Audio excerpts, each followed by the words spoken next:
Հարգելի գործընկերներ,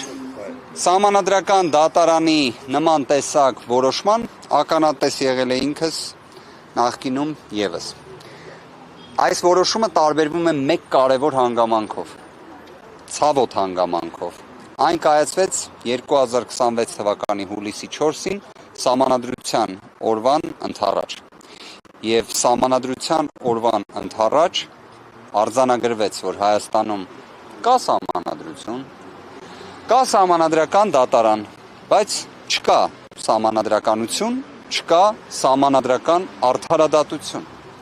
Սահմանադրական արդարադատության համար առաջնային է իհարկե սահմանադրական դատարանի կազմի լեգիտիմության խնդիրներ, որը ցավոք չհաղթահարվեց։ Սահմանադրական դատարանը հենց ինքը հրաժարվեց իր իսկ կազմի լեգիտիմության խնդիրը հաղթահարել։ Այն, որ այս ընտրություններին ընտրախախտումների հետ կապված հանգամանքները անվիճելի էին, կարծում եմ ակնհայտ է։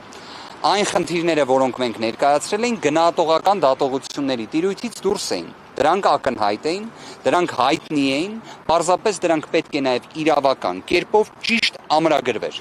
Եվ դա ամրագրվեց։ Արդյոք դա տվեց այն արդյունքը, որը կլիներ արդարության պահանջի բավարարումը, ոչ։ Սա խոսում է համակարգային խնդիրների մասին, որը մենք ունենք Հայաստանում։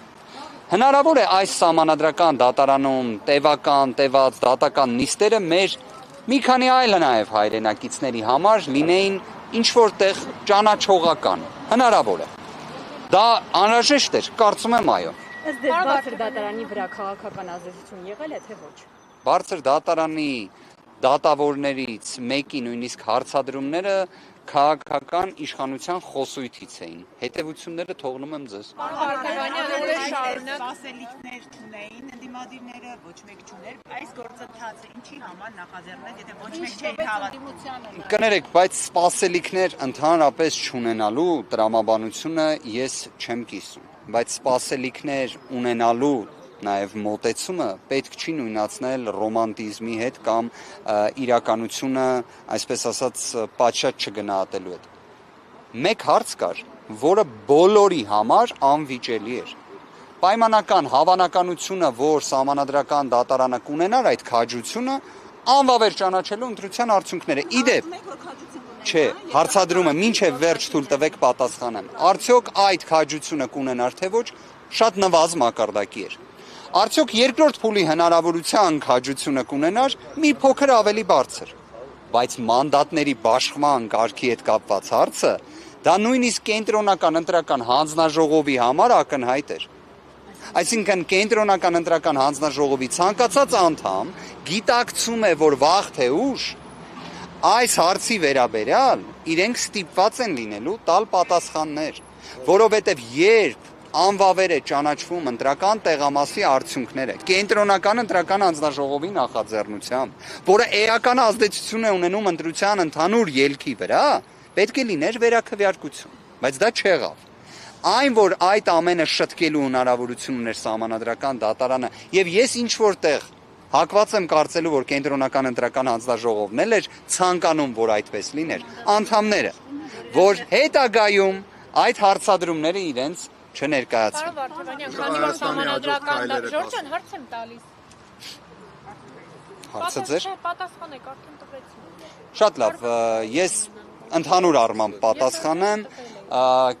առաջիկայում կտեսնեք նաև Ուժեղ Հայաստան կուսակցությունների դաշինքի հայտարարությունը, քաղաքական մասով այդքանը կասեմ, դրանից ավելը չեմ ասի, բայց մի բանն եմ ուզում հատուկ ընդգծել։ Ես ուզում եմ շնորհակալություն հայտնել բոլոր մեր այն հայրենակիցներին, ովքեր այս օրերին հետևում էին սահմանադրական դատարանում տեղի ունեցող նիստերին, աջակցում էին մեզ այս ողջ ընթացքում, թե նախորդիվ դրան, թե այս ընթացքում։ Ընդհանրապես մեր հայրենակիցներին ես ուզում եմ իմ երախտագիտության խոսքը ասել, որովհետև մենք ունենք ֆանտաստիկ հայրենակիցներ։